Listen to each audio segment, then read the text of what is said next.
This morning we will be reading from the Srimad Bhagavatam, 10th canto, chapter 86.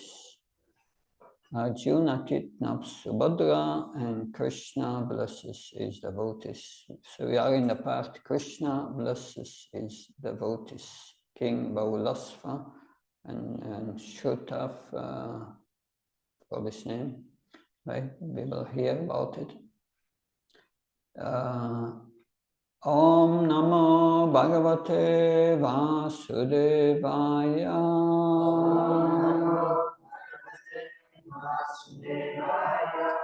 Om Namo Bhagavate Vasudevaya.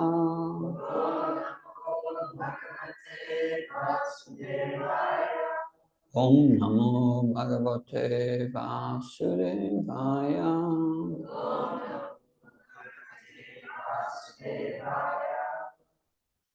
So, text 53 and 54. 54 is on the board. I will first read text 53. Brahmano janmana shreyam sarvasam praninam maya tapasa vidyaya tusya kimumat kalaya yuta.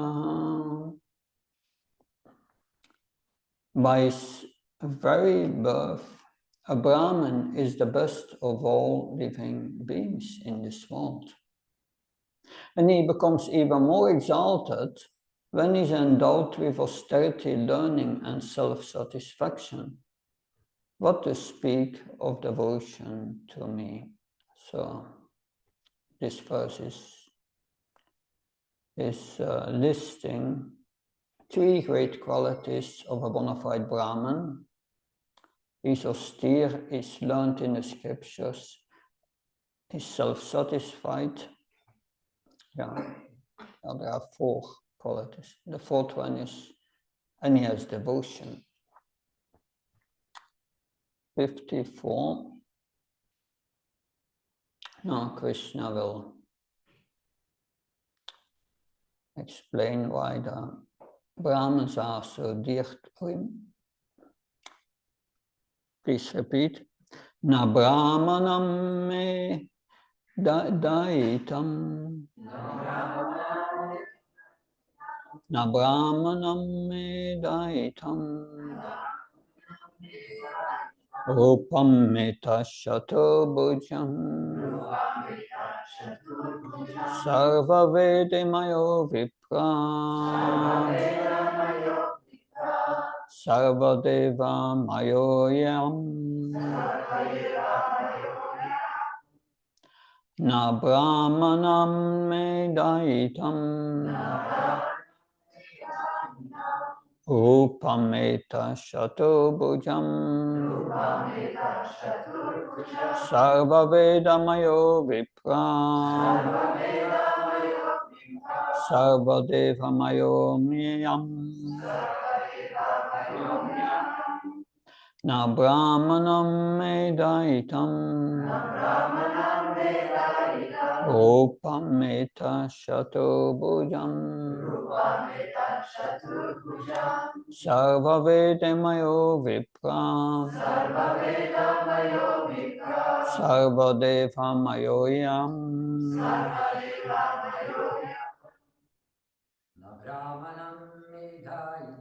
Na brahmanam me daitam.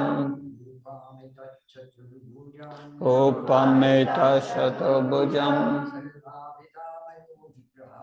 Sarva vedamayo vipra.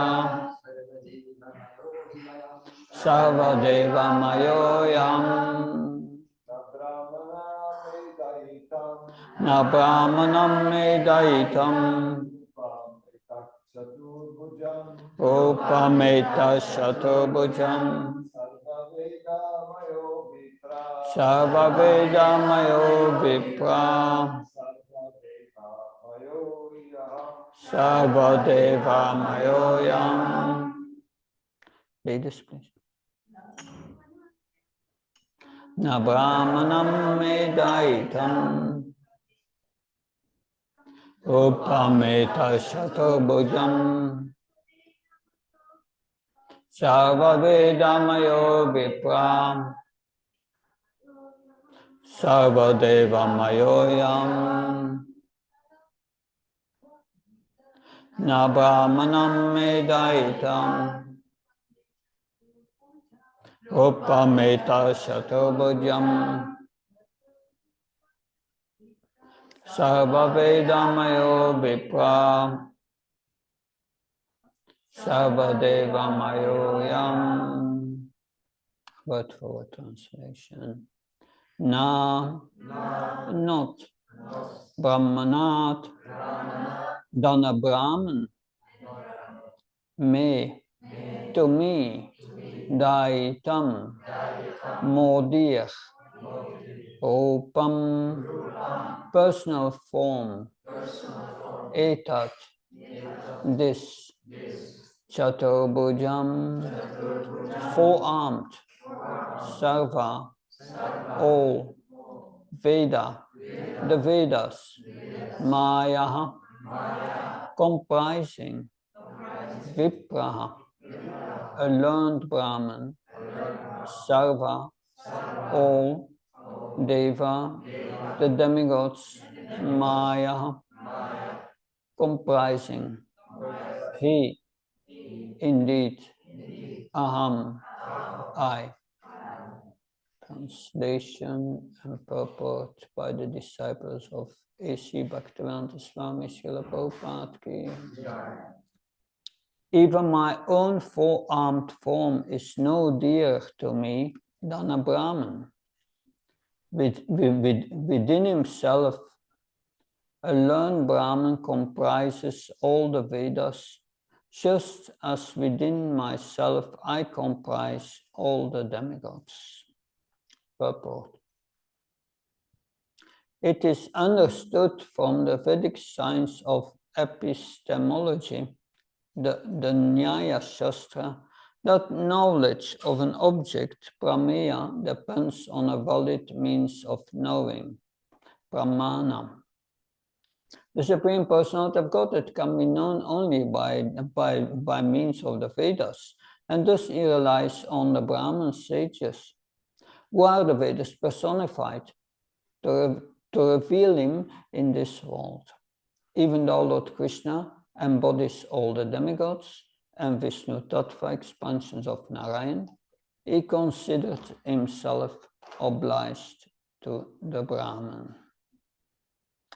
Om Ajnanatimrandasya Jnananjanaka Chakshurunmitam Yena Tasmai Shri Gurave Namah Chitchaitanyamanopistam Stapitam Yena Bhutale Svamrupakadamayam Danati Svapadantikam Vandeham Shiro Shiyuda Padakamanam Shirum Vaishnavam Sha Shirupam Jagajatam Saganaragnatam Vitam Tam Sajivam Sadvaitam Savaduttam Parjani Saitam Shri Krishna Chaitanya Devam Shri Radha Krishna Padan Saganalita Shri Vishakam Vitam Sha He Krishna Karuna Sindhu Dinabandha Chatpate Gopesha Gopta Kanta Radha Kanta Namastate Tapta Kanshana Gauranga Radhe Vrindavaneshwari Vrishabhana Sutta Devi Pranamama Haripriye Vankha Kalptrubhisha Kripa Sindhivasha Patiyam Pavanabhyo Vaishnabhyo Namo Namah Jaya Shri Krishna Chaitanya Prabhu Nityananda Shri Advaita Gadadhar Shiva Sadi Gaura Bhaktavana Hare Krishna, Krishna Krishna, Hare Hare, Hare Rama, Rama Rama, Hare Hare. Nama Om Vishnu Padaya Krishna Vistaya Bhutale Srimate Bhaktivedanta Swami Tinamine Namaste Saraswata Devi Gauravanya Pacharane Nirvishesha Srinyavadi Paskataya Desatarane Srila Prabhupada Ki. So on these two verses, there are extensive commentaries by our previous acharyas, especially Jiva Goswami. And of course, if there are commentaries of Jiva Goswami, there are always commentaries of Sanatana Goswami, who is his spiritual master. Because Jiva Goswami usually integrates the teachings of Sanatana Goswami within his commentary. It's very interesting. That's something I observed. That means Guru Parampara, following disciplic succession. And that also Srila Vishwanath Chakravarti Thakur, of course, has commentaries. But the first verse we discussed lists 4 qualities of Brahmans: austerity, learning, self-satisfaction, and devotion. So austerity and learning, that's important certainly. To become a Brahman, we must be austere and we must be learned. That in our movement now you have to follow Bhakti Shastri before you can get Brahman initiation. You must little learn it. And austerity is following the regulative principles, of course. That's in the beginning. We must have developed these qualities. That's the beginning of a Brahman. Then finally, self-satisfaction. That's the third quality. Self-satisfaction is the quality of being liberated. Atmaram. Atmaram means self-satisfied. The Atmaram is on a platform of Nishta, is liberated, is the Madhyam Adhikar. Does not mean that we get Brahman initiation, that we become a Madhyam Adhikar. We are a good candidate to come to that. If we are practicing very seriously, we will come to the platform of liberation and full self-satisfaction. But then that is not the highest quality of the Brahman. The highest quality is devotion. And because when we are self-satisfied, that means our heart has become pure. And then when we continue chanting, performing devotional service, then we develop devotion. Namacharya Haridas Thakur says the same thing as one chants in Namabhas, that's Anartha Nivritti, and when the heart is purified, then one comes to the Sudanam platform. One develops love for Krishna. If the heart is pure and one continues chanting, the effect of the chanting is developing love for Krishna. The heart is already purified. So therefore, Srila Vishwanath Chakravarti Thakur says, the Brahman is the best of all living entities because he directly sees Krishna through worship. That's quite a high, that's the Uttamadhikar practically. So Brahmans, to be a bona fide Brahman, one must be a devotee. If one has attained devotion, one is automatically austere, learned, and self-satisfied when you get devotion. Therefore, the Brahman, the real Brahman means a devotee. Prabhupada said Brahman means Vaishnava Brahman. Of course, the impersonalists, they may be austere also, they may be learned in Vedanta and so on. They may be also get self-satisfaction, but no devotion. Because avijjananti mamadam manusham tanim ashritam. So they derive Krishna's position. And therefore, the next verse in Bhagavad Gita says, whatever they want to achieve knowledge, by their knowledge, their austerity, it will be baffled. They will not achieve it. So Jiva Goswami says quite the same as Vishwanath Bhakti Thakur says that so it's when in the beginning one performs tapasya, and one comes to a higher platform when one has knowledge of the scriptures, and one comes to know even a higher platform when one is satisfied, Atmaram, and the highest platform is devotion. And of course, Sanatana Goswami says it's the same. So it says, a person endowed with all these elements, these 4 elements, is the best Mahabhagavat. That's a high platform. That we know Krishna wanted a Mahabhagavat like Yudhishthira Maharaj to rule the world. So Brahman sages are the Vedas personified, the next verse says. So the Lord relies on him, relies on the Brahman sages to reveal himself in this world. So Krishna uses the Brahmins as instrument to reveal himself. Like Prabhupada said, he said to his servant, I'm reading my own books. Who reads his own books? No one. So it shows I did not write these books. Krishna personally dictated me these books, and therefore Prabhupada explains here, I'm the instrument of Krishna.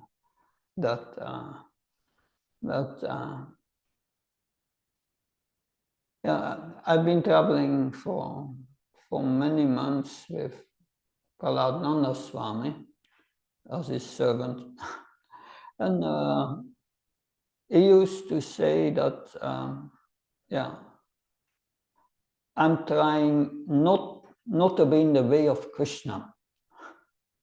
Because what's in the way is our false ego. If that false ego falls away, then we come to our constitutional position as a servant. And then, naturally, we want to do what Krishna wants us to do.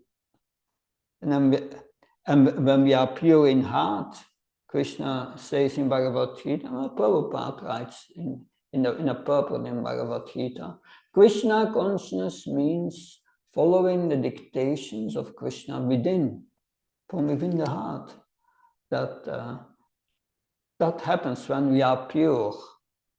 When we are not pure, we don't hear Krishna in the heart, but we are absorbed in our attachment and aversions in this world. And we don't come in contact with Krishna in the heart. But the Brahman who is liberated is in contact with Krishna in the heart. He follows naturally the dictations of Krishna from within the heart. And so also these verses show the highest quality of the Brahman is devotion, and that's the principle of religion, is loving God with all thy heart. That's also the first commandment of the Christians. I remember always when Prabhupada was asked, he was at the television, a debate, it was so-called debate they organized, but there was a Christian priest, and there was Prabhupada. Of course, the organizers wanted to have a heated debate. So the reporter asked first the Christian priest, this man here is Bhaktivedanta Swami, and he lives according to the tenets of Bhagavad Gita. According to you, can he attain perfection?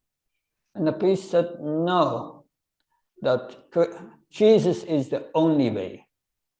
And then the reporter asked Prabhupada, Prabhupada, this man here, is a Christian priest. He follows the teachings of the Bible.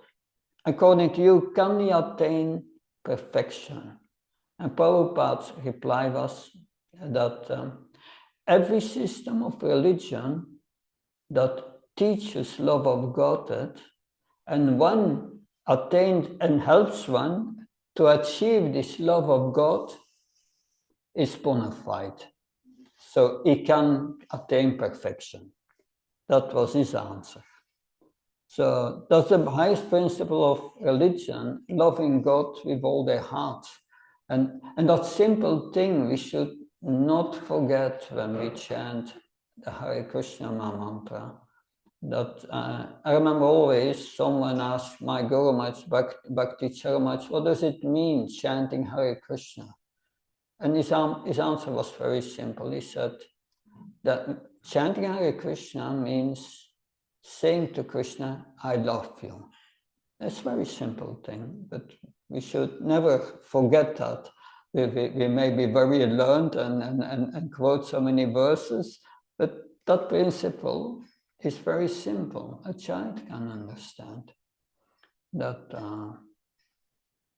We see also that Devaki and Vasudev, we heard about them certainly last days with the appearance of Lord Krishna. They treat God as their son with great affection. So this love is the highest principle. And even an higher understanding is to love God always. So because that's the constitutional position of the living entity. That's what we want. We want to love and be loved. But do we get that in this world? That love should be directed to Krishna. Then Krishna reciprocates that. So we do not belong to this material world. But yes, we can go back to our subject here. So we said that the Lord relies on the Brahman sages to reveal himself in the world. Lord Krishna embodies all the demigods and Vishnu Tattva expansions. They are in him. The Lord considers himself obliged to the Brahmans. The Brahmans, which Vishwanath Chakravarti Thakur said, the Brahman is called Devamaya, or compared to all the Devas, because he knows the Vedas, which point out Krishna as the Supreme Lord. So that why is Lord Krishna so attached to the Brahmans? Because Lord Krishna is very dear to the Brahmans. So the Brahmans know only Krishna as their goal. There's also Narayan, Lord Narayan tells Durvasa Muni that my devotee thinks always of me, and I think always of my devotee. My devotee does not know anything else but me, and I do not know anything else than my devotee. So that makes Krishna reciprocate with us.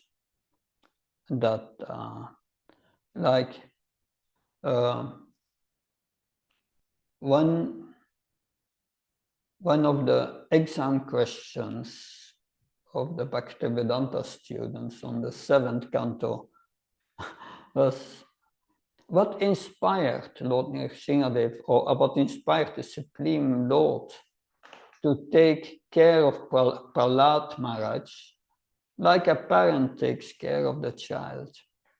What inspired him to do that?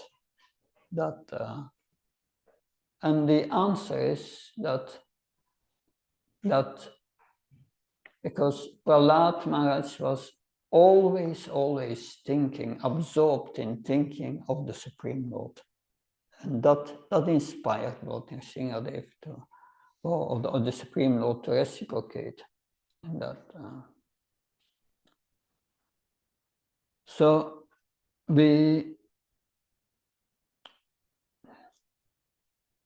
factually, our movement is an educational institution meant to teach to everyone love of Godhead. We are not there to convert people. We are here to train everyone how to become perfect in the science of bhakti. Or we train everyone how to become an instrument in the hands of Krishna. That is the Brahmanas. They are just Krishna's instrument. Krishna uses them to reveal himself to everyone in this world through the Brahmans. So it means becoming an instrument in the hands of Krishna means becoming a Brahman.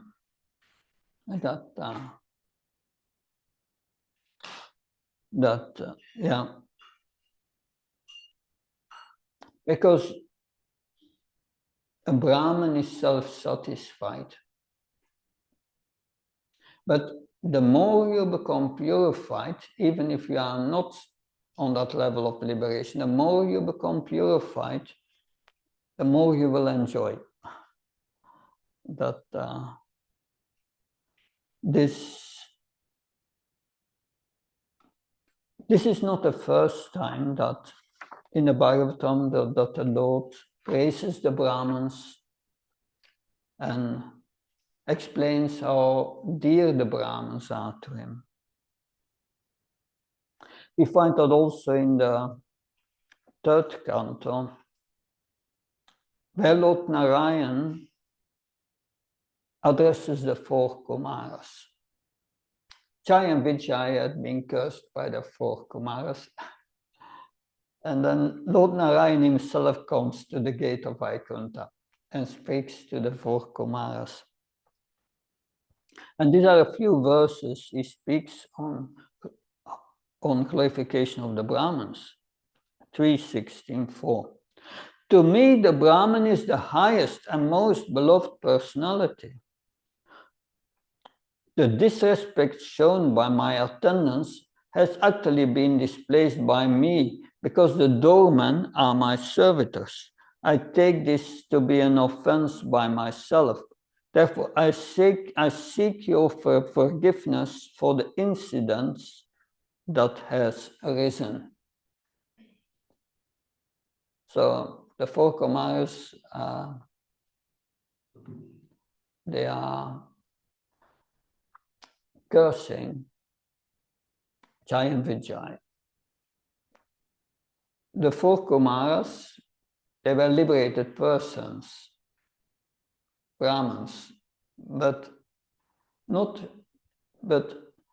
when they saw Lord Narayan, just by smelling the tulsi leaves over to his lotus feet, they became devotees. They became devotees at the spot. So that happens when one is liberated, when one hears Bhagavatam, hears about Krishna, one becomes attracted and very, very quick becomes a devotee. Like Sukadev Goswami came out of the womb of his mother after 12 years. Anyway,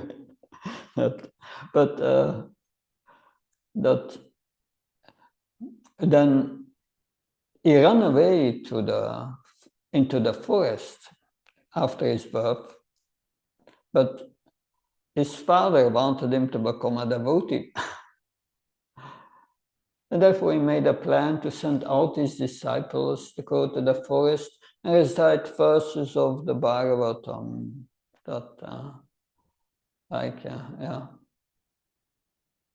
Aubakiyam, this verse from the third canto that explains that the Lord is so merciful that he gives even liberation to Bhutan and gave her a place in the spiritual world as nurse. And other verses like Tavagatamritam Tapta Jivanam. They were quoting all these verses. And by hearing them, Sukadev Goswami became attracted. And there it is in the purport that this proves, because Sukadev Goswami was Atmaram. Atmaram is self-satisfied. It doesn't need anything from this world. So he has no need. But then when an Atmaram hears about Krishna, he becomes attracted. So if he's self-satisfied, he has no needs, why does he become attracted to something? There must be higher pleasure. And that's devotion. That higher pleasure is what we are hankering for. That's coming from devotional service.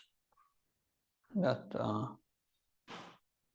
yeah, Lord Narayan, he said, yes, the fault lies in me. That's very interesting. That he says to the four Kamaras, the fault lies in me. Although they were just new bhaktas, they were just becoming devotees. And Jai and Vijay were devotees since time immemorial. That's quite a bewildering pastime, because Lord Narayan will speak so many words, and then the four Kumaras say, we heard everything you said, but we don't understand. Are you pleased with us or are you angry? Because these words could be taken in many ways. But at the end they understood, although Lord Narayan said the fault lies in me, they understood at the end the fault lies in us. We have unnecessary curse, Jai and Vijay. That's the story more or less. But we learn from that the Lord is always, so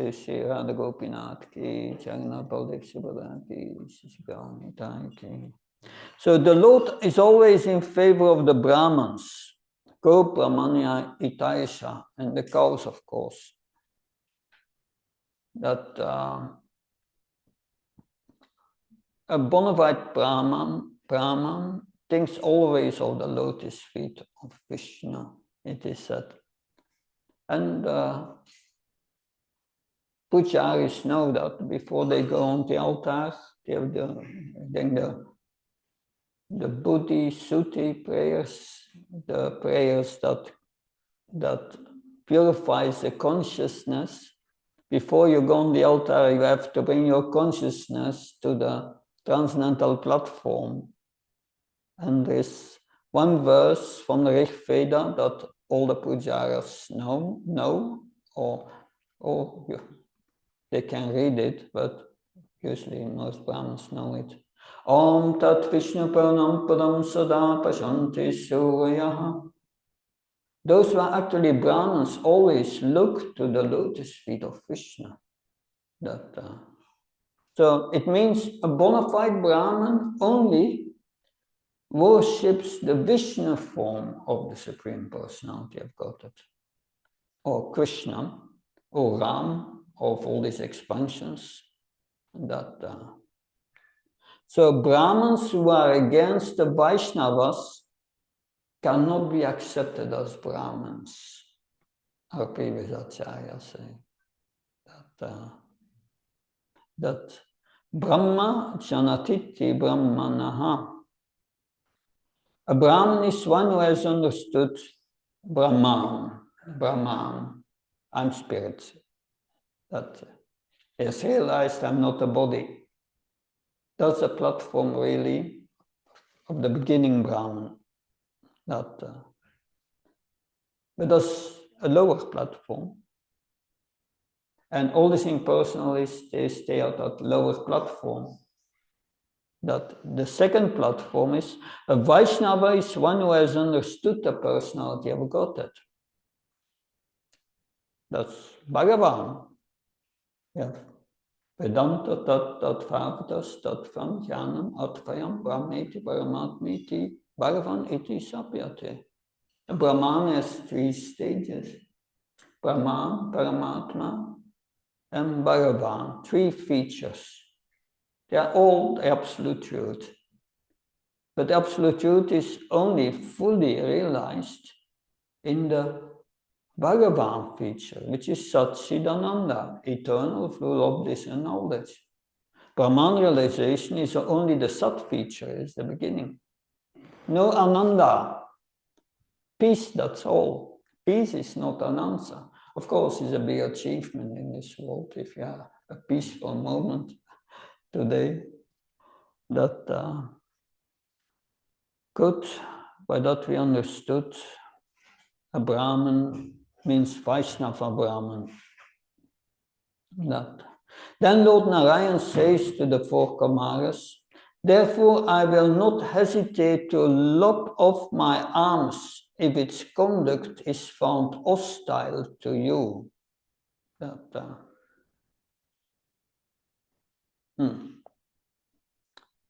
So, Srila Prabhupada writes in the purport, the conclusion is that if one takes to Krishna consciousness with all seriousness, he will very soon be purified, and Krishna is ready to give him all protection by all means.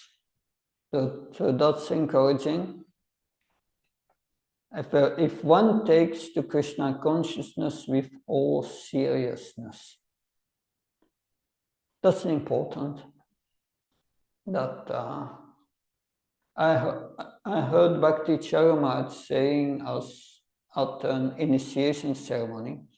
He said, I don't mind to take your karma, but please be very serious about spiritual life. That was his message. That's it. Therefore, I was thinking of that because I read it here. Conclusion is this: if one takes the Krishna consciousness with all seriousness, what is seriousness? Only following the vows. That seriousness means also trying to understand. Krishna consciousness is a science, a process with stages. And it's important to know how to go from one stage to another. And with that knowledge, endeavor seriously to make spiritual advancement. Spiritual life has 2 aspects: our own endeavor and the mercy of the spiritual master. But we get the spiritual master's service, the mercy of the spiritual master will follow when we try really seriously to follow his instructions. That's going together. That's the same. When we really follow the instructions of the spiritual master, then the empowerment comes with it. And that's the mercy of the spiritual master. So the Lord assures here in that he is ready to give protection to his devotee, even if there is need to cut off part of his own body. Lord Krishna also speaks about that protection in Bhagavad Gita. Ananya sintiyantamam ye jana paripashate teshan nityabhyuktyam yogaksheman pramyam. He said, to my devotee, I protect everything what he has, and I give him everything he needs. So, what does a devotee have? The only thing we have is our spiritual advancement. The body and everything in this world we will lose. Our real wealth, is our devotion to Krishna. Our consciousness, the purity of our consciousness, that's our wealth. And Krishna says, I protect that. And I give you more and more opportunity to make further advancement, to purify our heart, and to, yeah. So that's Krishna's merciful protection. That further, Lord Narayan says to the four Kumaras, I do not enjoy the oblations offered by the sacrifices in the sacrificial fire, which is one of my own mouths, with the same relish as I do the delicacies overflowing with ghee, which are offered to the mouths of the Brahmins, who have dedicated to me the results of their activities and who are ever satisfied with my prasad. So therefore, he says, yes, we are that I'm eating to the mouths of the Brahmins. That's the Lord says here. That interesting. I remember when I traveled with Prahlad Nanda, he was giving initiations regularly. And when he was giving Brahman initiation, he said to the new initiates, now you have a new service. You have to eat on behalf of Vishnu or Krishna. So that is one of the services rendered to the Brahman, to the Supreme Lord. That then Lord Narayan says, if I can take the dust of the lotus feet of the Vaishnava on my head, who will refuse to do the same? That yes, that of course the Lord became attracted to Prahlad Maharaj because he was always absorbed in thinking of the Supreme Lord. That so in Srimad Bhagavatam 3:33-7, it was about those who are always chanting the holy name. Those who are chanting the holy names of Krishna must have executed all kinds of austerities and sacrifices and achieved all the good manners of the Aryans. To be chanting the holy name of your Lordship, they must have bathed at holy places of pilgrimage, studied the Vedas, and fulfilled everything required. So this verse shows that devotees are already higher than the ordinary Brahman. They performed all austerities, they studied all the Vedas, quality of the beginning Brahman, that we are at the four qualities. So they have done all these things, this verse said. So if one chants the holy name, it means that one must be advanced from previous lives, according to this verse.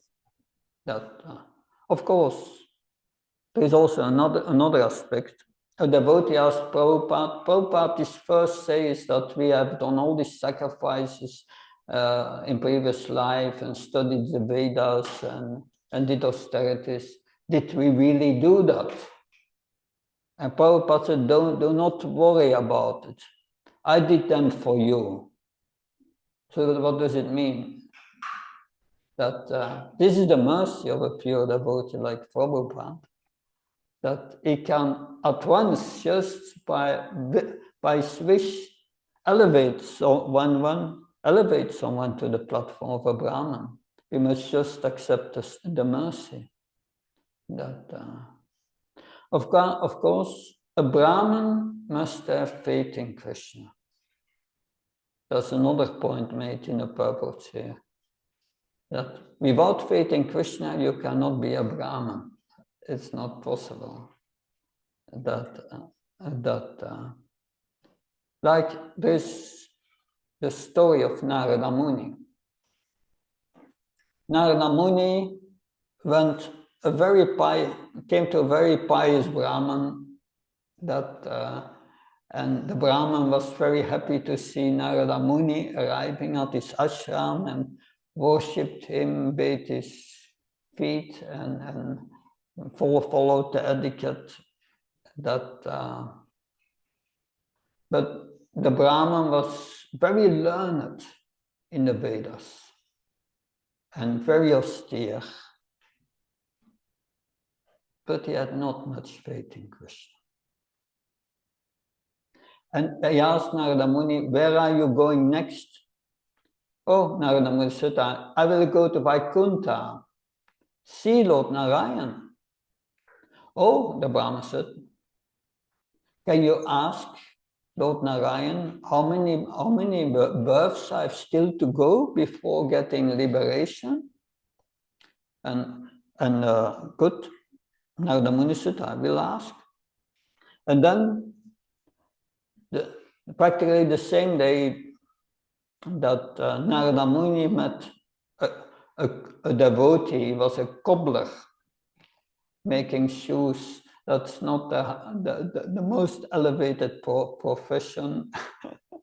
But anyway, and when the cobbler saw Narada Muni, he started to dance out of joy. And so he offered his respect to Narada Muni, and was very happy to hear, to see that he was visiting him. And yes, he asked the same questions to Narada Muni. Where are you going? He said, I'm going to see the Lord in Vaikuntha. Oh, that's very great, he said. That's very fortunate. You will be able to see the Supreme Lord. And he was very happy. Then Lord Narayan, Narada Muni went to Vaikuntha. And he saw Lord Narayan. And he asked Lord Narayan about this Brahman.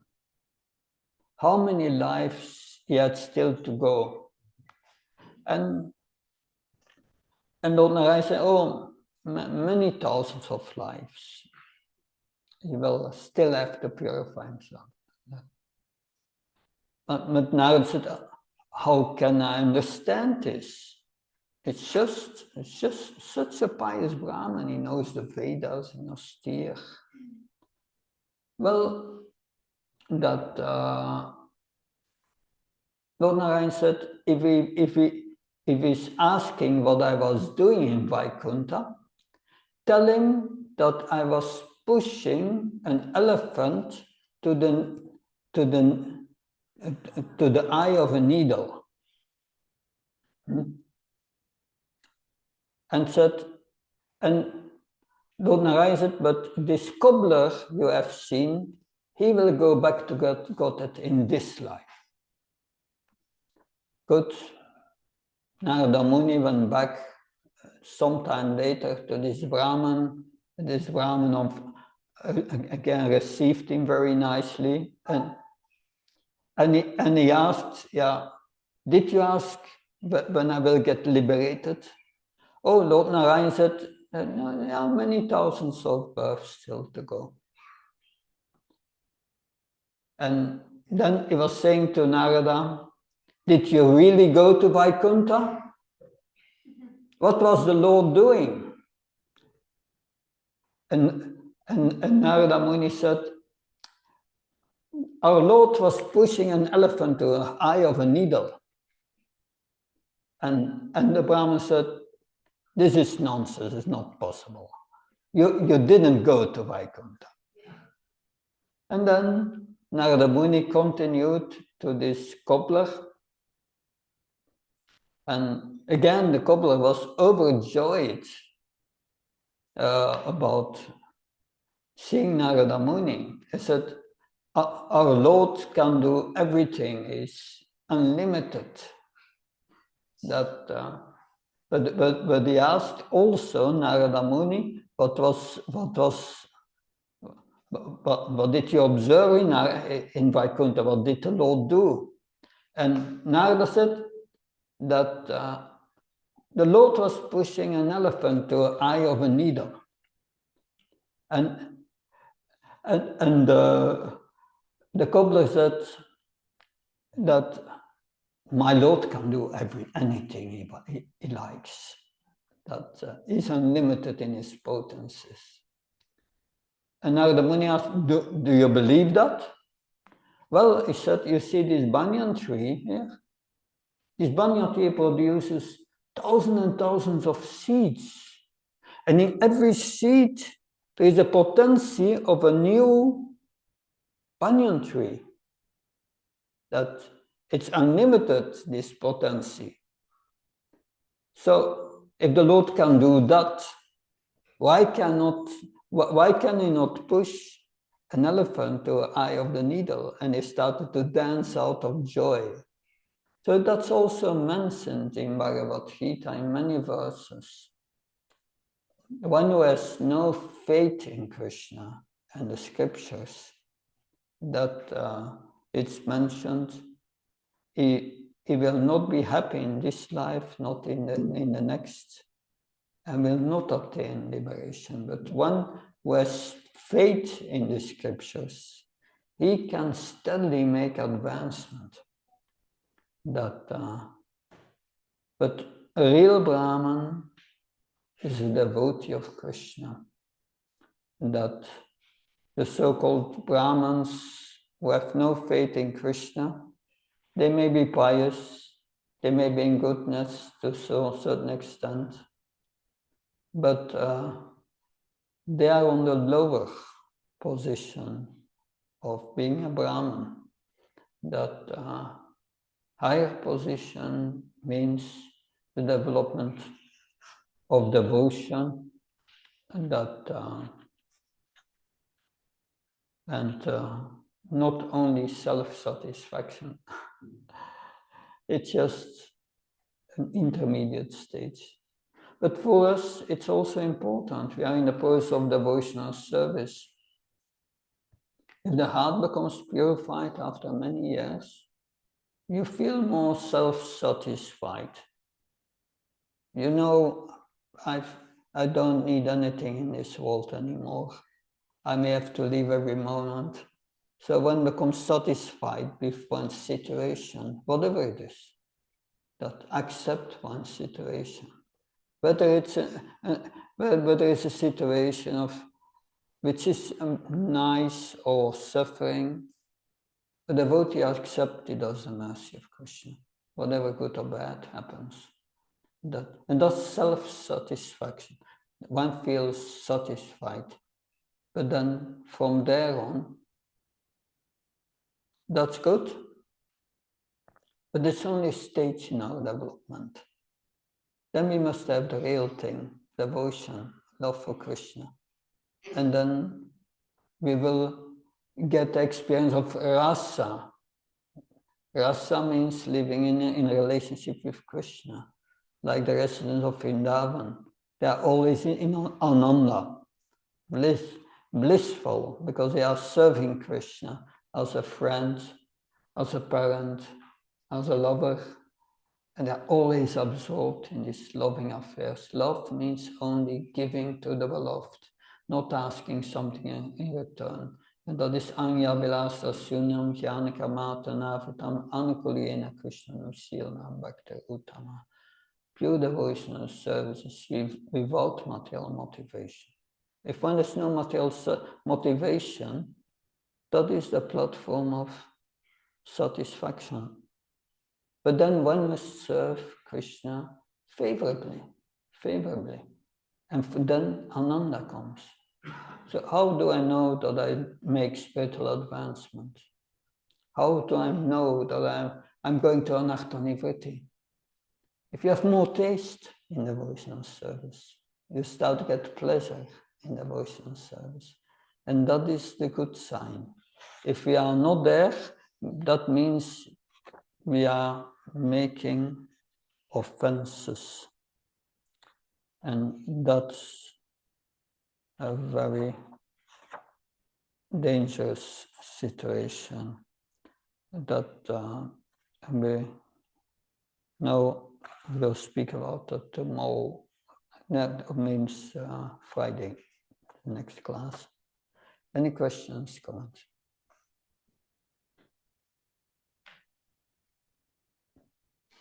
Yes.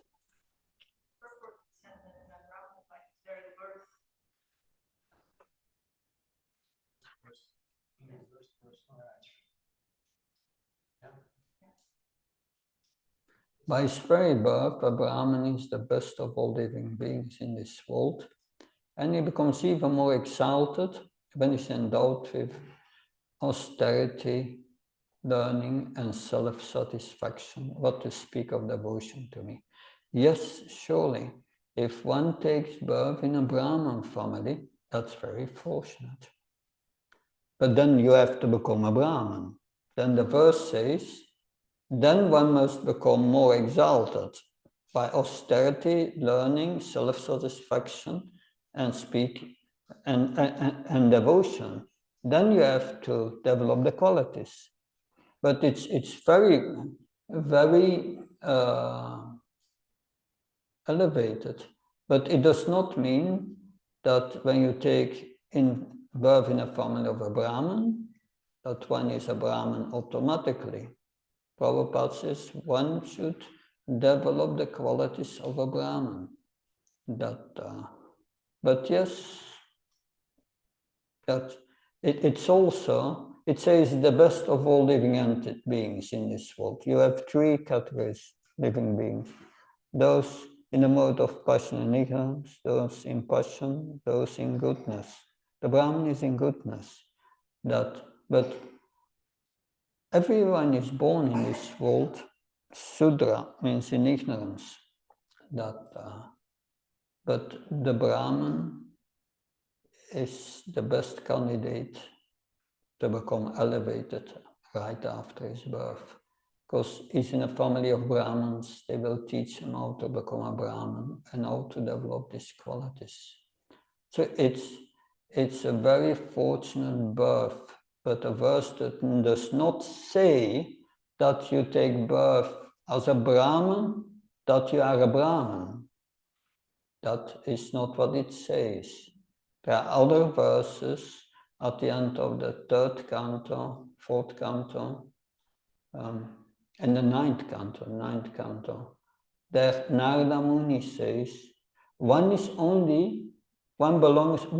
a Brahman, a Kshatriya, Vaishya, Sudra, designated by his qualities. If one has the qualities belonging, has the qualities of a Brahman, then he is designated as a Brahman. Otherwise, not. Okay? Yeah.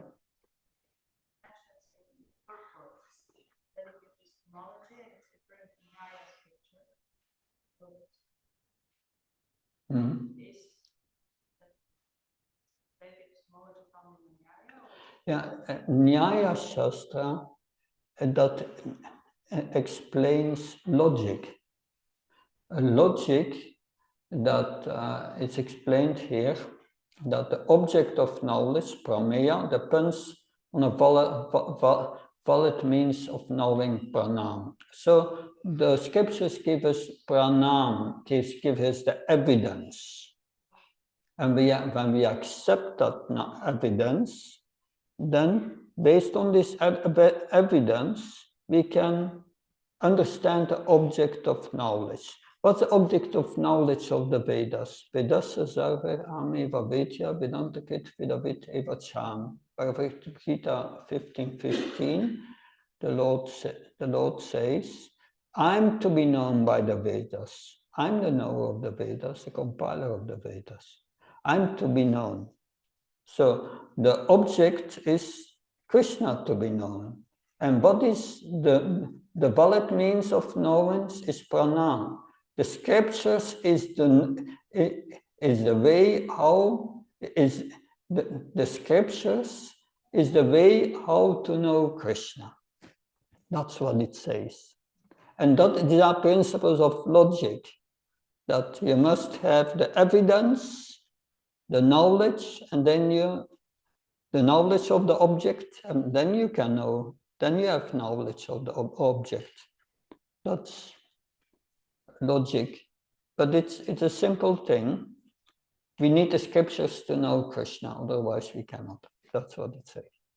Yeah. Anything else? Yes.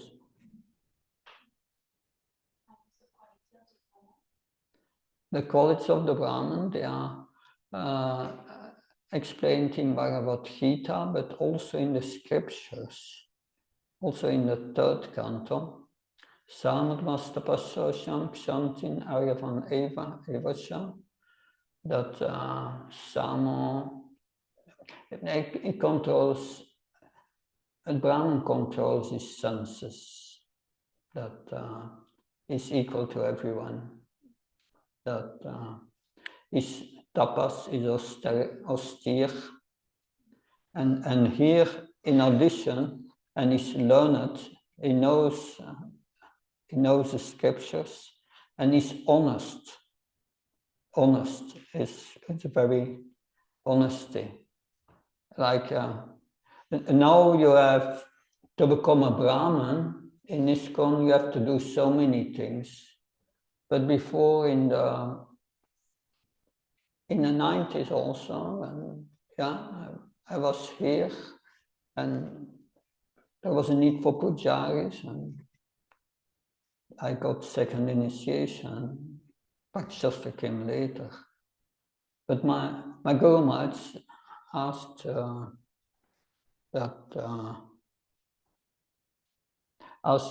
ask one of my god sisters. He said, he offered her to give initiation, to Brahman initiation. She got first initiation. And my Guru Maharaj asked, what are the qualities of a Brahman? He was testing her to know that because he wanted to give her second initiation. What are the qualities of a Brahman? And she answered, I don't know. And my Guru Maharaj said, that's honest, therefore I will give you second initiation. So that was interesting. That is also the story of, I forgot the name of this, Satyakam was his name. Satyakam was he was the son of a prostitute. And he went to a guru, a Brahman guru, to be accepted as a training to a Brahman. But then the guru said, I have to know what's your background. Are you from a Brahman family or? Well, Satyakam said, I will ask my mother. The next day he came back and he said to the guru, my mother said she doesn't know, she was visited by so many men, so I don't know. and the guru said, okay, you are very honest in your answer, so that's the quality of a Brahman. I accept you as a disciple. That is interesting. Does that help? Yeah, something else? Good. Thank you very much. Grantha Srimad Bhagavatam ki, Srila Prabhupada ki jai.